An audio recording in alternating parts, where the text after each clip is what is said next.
Charlie हैरानी के साथ कहता है, बंगला मुड़ा घाट पर क्यों? चटर्जी चार्ली के सवाल का जवाब देते हुए उदासी के साथ कहता है, बंगला मुड़ा घाट पर एक लड़की की लाश मिली है चार्ली। चार्ली हैरानी के साथ कहता है, क्या कहा? लाश, वो भी लड़की की? चार्ली पलट कर कहता है, हाँ चार्ली, जाटव का फोन आया था, वो क्राइम स्पॉट पर ही है, कह रहा था घाट पर लड़की की लाश मिली है। चार्ली हड़बड़ाहट के साथ पूछता है, कौन है सर वो लड़की, क्या नाम है उसका?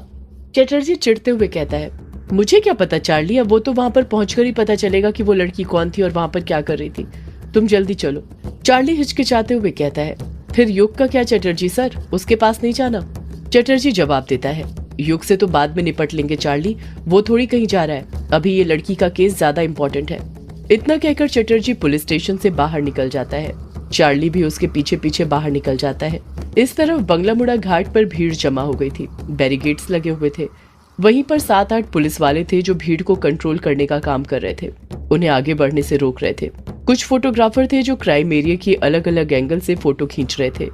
लड़की की लाश पर कफन था, जिस कारण उसका चेहरा भी नहीं दिख रहा था, वो पूरी तरह कफन से ढकी हुई थी। वहीं पर जाटव खड़ा हुआ था, जिसने अपनी नाक पर हाथ रखा हुआ था। जाटव वहां पर खड़े होकर चटर्जी और चार्ली के आने का इंतजार कर रहा था, तभी वो दोनों वहां पर आ जाते हैं। जाटव चटर्जी को देखते ही सल्यूट करते हुए कहता है, जय हिंद सर। चटर्जी पलटकर कुछ कहता, उससे पहले ही चार्ली अपनी नाक पर उंगली रखते हुए कहता है, छी, कितनी गंदी बदबू आ रही है। आखिर इतनी गंदी बदबू कहाँ से आ रही है? जाटव घाट पर रखी लाश की तरफ इशारा करते हुए कहता है, यहाँ से चार्ली, बॉडी सड़ रही है और ये बदबू उसी की है। चटर्जी हैरानी के साथ कहता है, क्या बॉडी 7-8 दिन पुरानी है जो सड़ रही है? जाटव चटर्जी के सवाल का जवाब देते हुए कहता है, नहीं चटर्जी सर, बॉडी तो कल रात की है। फॉरेंसिक डिपार्टमेंट वालों ने बॉडी को देखकर यही बताया है, इसकी मौत रात में हुई है। कह रहे थे घाव ताजा ही है, पर इतनी सड़ कैसे रही है ये उन्हें भी पता नहीं चल पा रहा है। कह रहे हैं बाकी सब रिपोर्ट आने के बाद ही बता पाएंगे। आप एक बार बॉडी को तो देखिए, ये बदबू तो बॉडी के आगे कुछ नहीं, बॉडी की तो इस बदबू से ज्यादा बुरी हालत है। जैसे ही जाटव ये बात बोलता है, चटर्जी तुरंत लाश पर से कफन हटा देता है। जैसे ही चटर्जी और चार्ली की नजर लाश पर पड़ती है, दोनों की आंखें खुली की खुली रह जाती हैं। दोनों दंग रह जाते हैं। लाश को देखकर चार्ली तुरंत दूसरी तरफ अपना मुंह फेर लेता है। उसका मन उल्टी जैसा होने लग जाता है, उसको घिन आने लग जाती है। लड़की की लाश पूरी तरह नग्न अवस्था में थी, वो पूरी तरह सड़ चुकी थी। उसके जख्मों पर कई सारी मक्खियां भिनभिना रही थी। लाश पूरी तरह काली हो चुकी थी। चटर्जी अपनी नाक पर हाथ रखता है और लाश के पास बैठते हुए कहता है, ये कैसे हो सकता है, इसकी लाश ऐसे काली कैसे पड़ गई?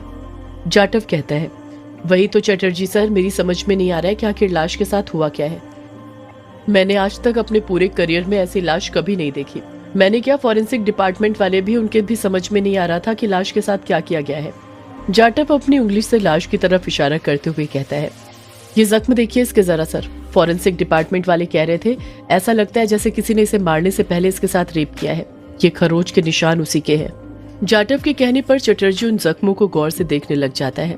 जाटव हाँ में अपना सिर हिलाते हुए खुद से बड़बड़ाता है, हाँ सर, मैं भी पूरी गारंटी के साथ कह सकता हूँ, ये लंबे लंबे निशान नाखूनों के खरोच के ही निशान है। खूनी ने इसे मारने से पहले जरूर इसके साथ रेप किया होगा, बहुत तड़पाया होगा। हाँ सर, रेप ही किया होगा। चार्ली उसी वक्त जाटव को बीच में टोकते हुए कहता है, रेप नहीं जाटव, संभोग। और तुझे भी पता है पूरे गांव में किसके अंदर सबसे ज्यादा हवस भरी हुई है, कौन संभोग करके शिकार करता है। चार्ली के इतना कहते ही जाटव के मुंह से अपने आप निकल जाता है, यक्षिणी। चार्ली हामी भरते हुए कहता है, हाँ जाटव, यक्षिणी। यक्षिणी की तो हवस बढ़ गई है, तब तो वो अब औरतों को भी नहीं छोड़ रही है, उन्हें भी अपना शिकार बना रही है। मुझे तो लगता है इस बेचारी मासूम सी लड़की को भी उसने अपना शिकार बनाया होगा, और सिर्फ शिकार ही नहीं, मुझे तो लगता है उसने इसके अंदर प्रवेश करने की भी कोशिश करी है, तभी इस लड़की का शरीर इस तरह काला पड़ गया है। जाटव हैरानी के साथ कहता है, ये तू क्या बोल रहा है चार्ली? चार्ली अपनी आंखें बड़ी करते हुए कहता है, हाँ जाटव, मैंने सुना है कि जब काली शक्तियां किसी के शरीर में प्रवेश करती हैं और जब वो उसमें प्रवेश नहीं कर पाती हैं तो उसकी बॉडी इसी तरह काली पड़ जाती है। मुझे तो ये उसी के निशान लगते हैं। यक्षिणी जरूर इस लड़की के शरीर में घुसना चाहती थी। चटर्जी चार्ली पर चिढ़ते हुए कहता है, अपना मुंह बंद रखो चार्ली, बकवास मत करो, ये सब यक्षिणी ने नहीं किया है। चार्ली पलट कर कहता है, चटर्जी सर, मैं बकवास नहीं कर रहा हूँ, सच कह रहा हूँ, वरना आप ही बताइए ये सब कौन करेगा? चटर्जी खामोश रहता है। इस वक्त उसके पास चार्ली के सवाल का कुछ जवाब नहीं था।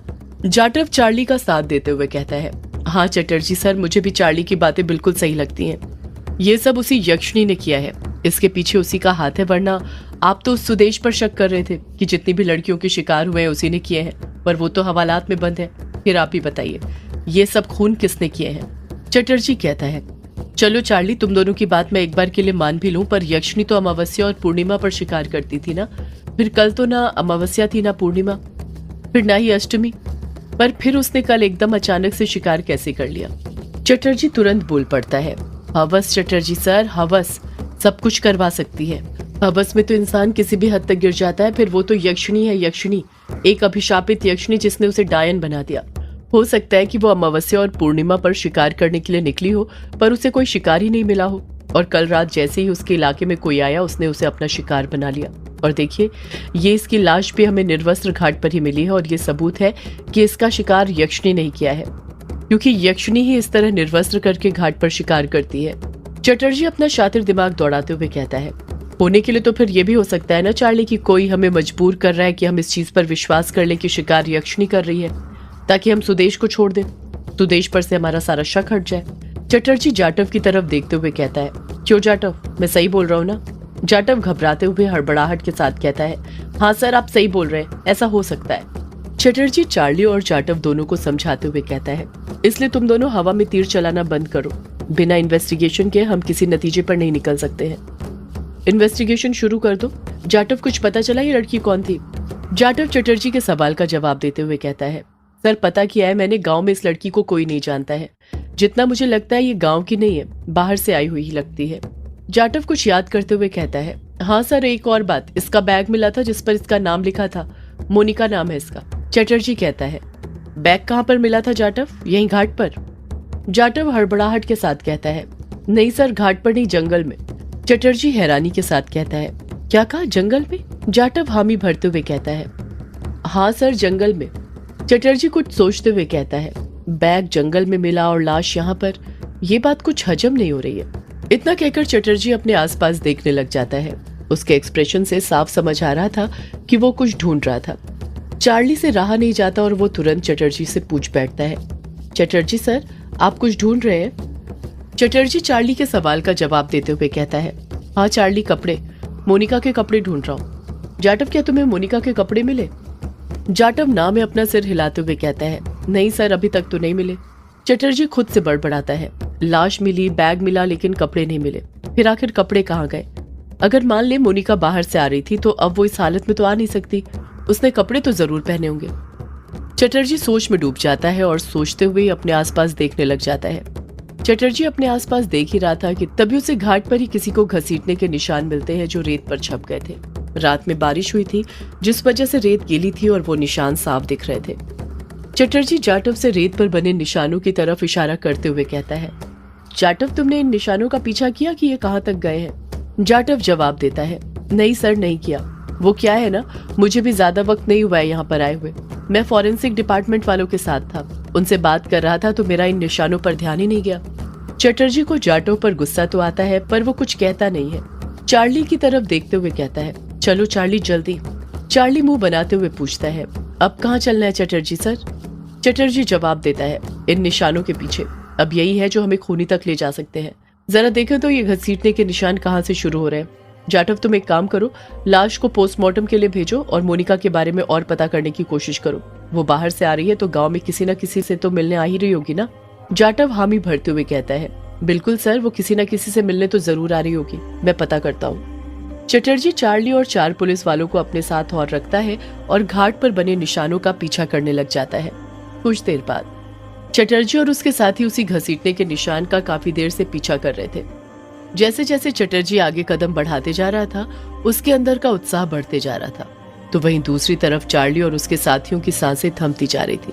चटर्जी सबसे आगे चल रहा था और फिर उसी के पीछे चार्ली और फिर बाकी के 4 लोग। चार्ली डरते हुए कहता है, सर, मुझे कुछ ठीक नहीं लग रहा, अजीब सा लग रहा है। चटर्जी चिढ़ते हुए कहता है, अगर चार्ली तुम्हें अजीब लग रहा है तो तुम यहीं से वापस जा सकते हो। चार्ली अपने आसपास देखते हुए कहता है, अब अकेले कैसे वापस चले जाऊं सर? मेरी इतनी हिम्मत नहीं कि मैं अकेले वापस चले जाऊं। चटर्जी कहता है, चार्ली, अगर तुम्हारे अंदर हिम्मत नहीं है तो फिर अपना मुंह बंद रखो। दिख नहीं रहा हमें कितने सबूत मिल रहे हैं? पहले हमें मोनिका का मोबाइल मिला, फिर ये घसीटने के निशान। चार्ली खामोश ही रहता है।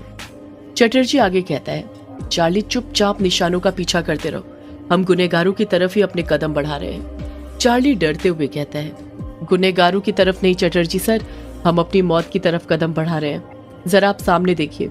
चार्ली के इतना कहते ही चटर्जी जब अपना सिर ऊपर करता है तो देखता है कि उसके सामने ग्रेवयार्ड कोठी थे और किसी के घसीटने के निशान वहीं पर आकर खत्म हो रहे थे, या यूं कहें कि घसीटने की शुरुआत वहीं से हुई थी।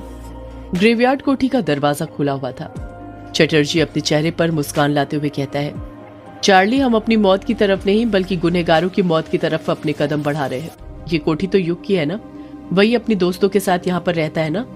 चार्ली तुरंत बोल पड़ता है, रहता है नहीं सर, रहता था। अब वो अपने बड़े पापा के साथ रोंकामुचा गांव में उनकी हवेली में रहता है, मैंने बताया तो था आपको। चटर्जी अपनी भवें ऊपर करते हुए कहता है, उनके घर रहता है, पर क्यों? चार्ली ना में अपना सिर हिलाते हुए कहता है, पता नहीं सर। चटर्जी होशियारी के साथ कहता है, पर मुझे पता है। चार्ली तुरंत हड़बड़ाहट के साथ पूछता है,